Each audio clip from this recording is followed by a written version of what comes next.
الحمد لله رب العالمين والصلاة والسلام على سيد الأنبياء والمرسلين محمد النبي الأمي وعلى آله وأصحابه وأهل بيته أجمعين أما بعد.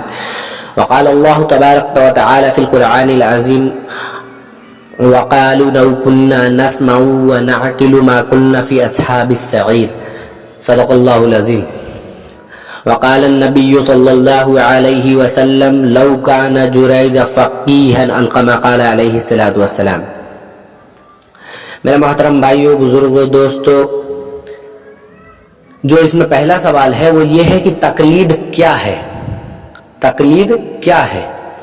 تو تقلید کی تعریف اس طریقے سے ہمارے کتابوں میں لکھی ہوئی ہے کہ هو العمل بقول المجتہد بلا طلب دلیل، کہ وہ عمل، یہاں جو لوگ دھوکہ دینے کے لیے جو بات کرتے کہ وہ عمل جو کسی کے بھی کال پہ، کسی کے بھی نہیں، یہاں ہماری کتابوں میں تعریف ایک دم واضح لکھی ہوئی ہے کہ هو العمل بقول المجتہد.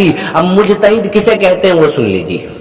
مجتہد فقیہ کو کہتے ہیں، جس کو سمجھ آتی ہے، جس کو دین سمجھ میں آتا ہے، جس کو حدیث، قرآن، حدیث، آثار صحابہ یہ سب سمجھ میں آتے ہیں، اسے فقیہ کہتے ہیں، جس کو ساری چیزوں کا علم ہوتا ہے.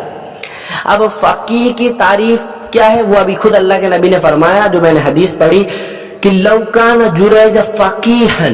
اب اس کا پس منظر سنیے کہ یہ حدیث کیا ہے. اللہ کے نبی نے جو کہا کہ اگر جریج فقیہ ہوتا، وہ اصل میں بات اس طریقے سے ہے کہ ایک دفعہ ایک بزرگ تھے جن کا نام تھا جریج. وہ نماز پڑھ رہے تھے اور ان کی والدہ نے ان کو بلایا،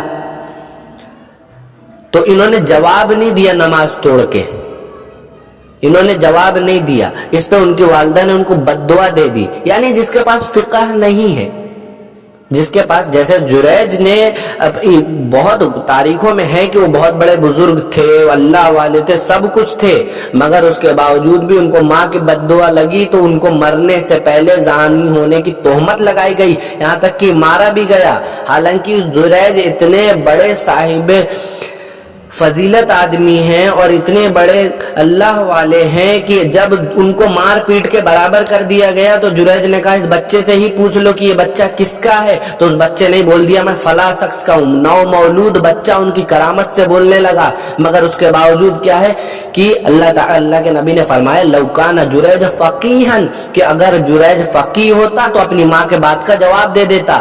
جواب نہیں دیا تو ایک بددعا میں چلا گیا. ہاں، بات یہاں کیا تھی کہ یہاں بات آئی ہے کہ تقلید. پہلا سوال ہے تقلید کیا ہے؟ تو تقلید یہ ہے کہ هو العمل بقول المجتہد بلا طلب دلیل، کہ وہ عمل جو مجتہد کے قول پر بنا دلیل کہا جائے. یہاں جو ہمارے اوپر، یہ اصل میں ساری چیزوں کو سمجھ لیجئے کس طریقے سے کہ جب انگریز ہندوستان آیا تھا تو اس نے دیکھا کہ یہاں کرنا کیا ہے. تو کرنے کا یہاں ایک کام یہ بتایا اس نے کہ ایک گیم چالو کیا اس نے، جس میں اس نے ایک آدمی کو خوب پڑھایا، ہر مذہب پڑھایا اس کو، یہاں تک کہ اسلام میں بھی اس کو ازبر کر دیا. اور اس نے الہ آباد کے اندر، یعنی انگریزوں نے اس آدمی کو لا کر الہ آباد کے اندر کھڑا کر دیا اور ایک میلہ رکھا، اس کا نام تھا میلہ خدا شناسائی. یعنی کس کا خدا سچا ہے اس کو وہ کرنا تھا ان کو وہاں. تو حاجی امداد اللہ مہاجر مکی رحمت اللہ علیہ، جو ہمارے امام قاسم نانوتوی، رشید احمد گنگوہی، علامہ انور شاہ کشمیری اور جتنے جیسے حضرت مولانا اشرف علی تھانوی، اتنے جو بڑے بڑے جتنے بھی ہمارے ہیں، ان سب کے یہ پیر تھے. انہیں ہم کہتے ہیں شیخ المشائخ.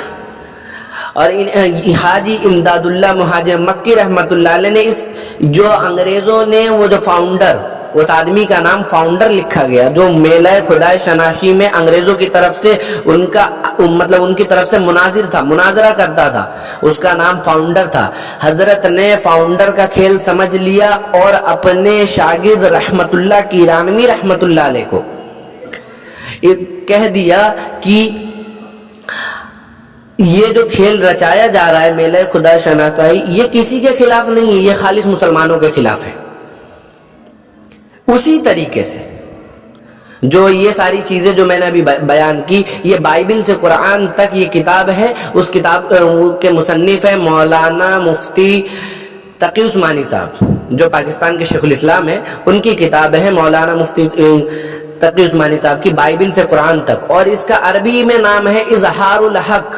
اس کے مصنف مولانا رحمت اللہ کیرانوی، جنہوں نے مدینہ منورہ کے اندر جامعہ سہولتیہ بنایا، جس میں شیخ الحدیث مولانا زکریا نے بیٹھ کر، جب وہ مدینہ میں قیام فرما ہوئے تو وہ وہاں بیٹھ کر کتابیں لکھتے تھے اور مطالعہ کرتے تھے۔ ہاں، میں کیا کہہ رہا تھا کہ اس کھیل کو سمجھ لیجئے، جو ابھی میں نے بتایا نا کہ هو العمل بقول المجتہد بلا طلب الدلیل، اسے تقلید کہتے ہیں، یعنی وہ قول، وہ عمل جو مجتہد کے قول پر بنا دلیل کے کیا جائے۔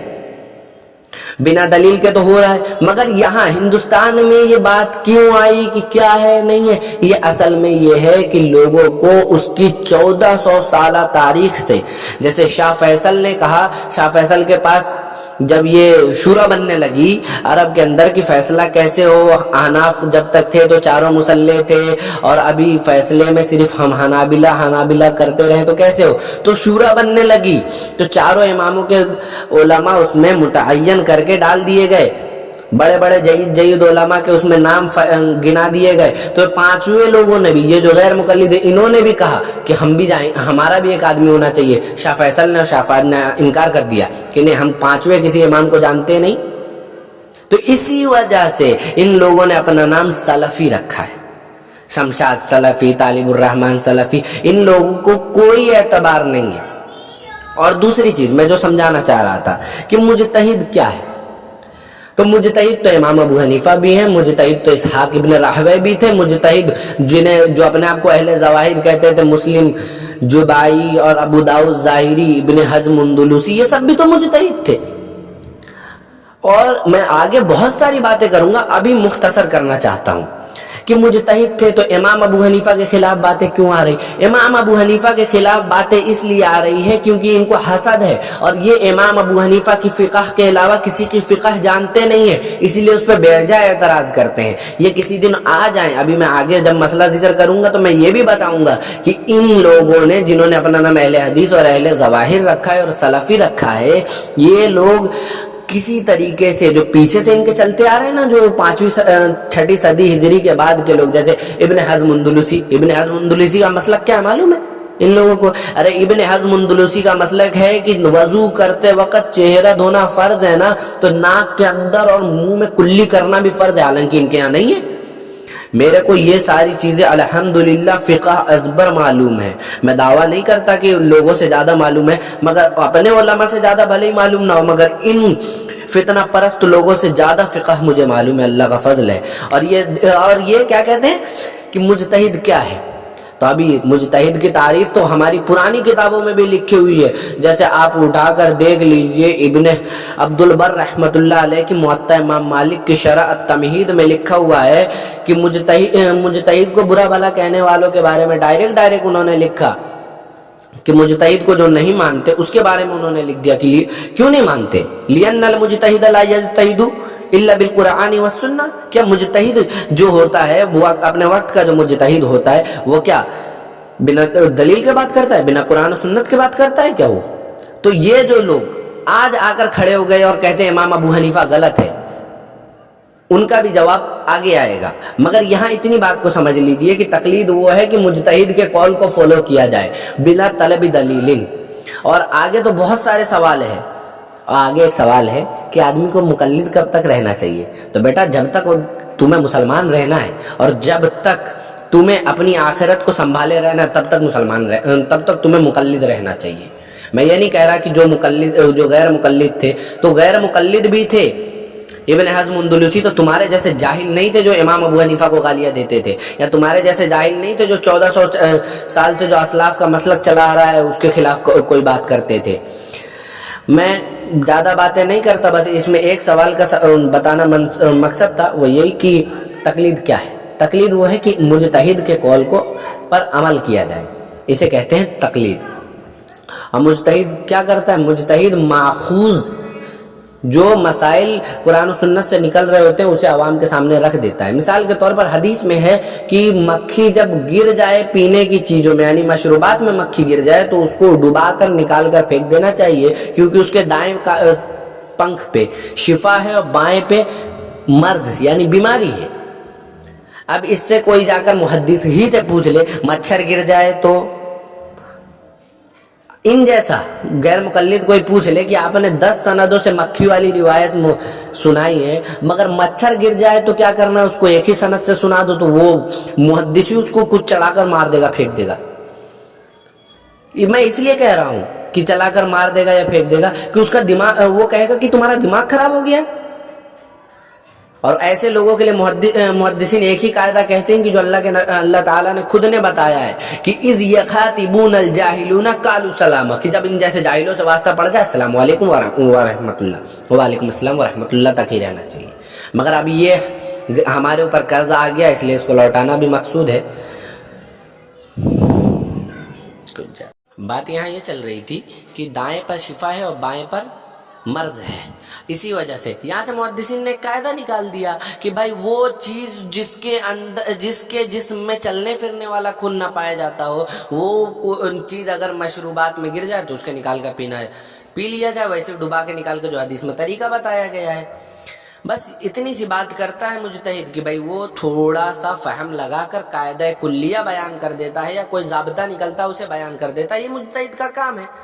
اور اجتہاد تو محنت کو کہتے ہیں، اور یہ مجتہد ہے، یہ محنت کر کے اپنی محنت سے، اپنے علم سے، اور جو اللہ کا حکم ہوتا ہے قرآن سے یا حدیث سے جو نکلتی ہے باتیں، اس کو نکال کر سامنے کر دیتا ہے. اور آگے جو ابھی 44 سوال ہے اس میں کچھ ایسی باتیں بھی ذکر کروں گا کہ انشاءاللہ غیر مقلد کے، چاہے وہ نواب صدیق حسن قنوجی ہو، چاہے وہ وحید الزمان ہو، کوئی بھی ہو، سب کو بھاری پڑ جائے گی. اور میں ان کی کتابوں سے دوں گا، جو کہتے ہیں کہ تقلید منع ہے، یہ ہے وہ ہے. انشاءاللہ پوری تیاری کے ساتھ آ رہا ہوں، اور انشاءاللہ اس میدان کو اب کی بار اکھاڑ کر پھینک ہی دوں گا. وآخر دعوانا ان الحمدللہ رب العالمین.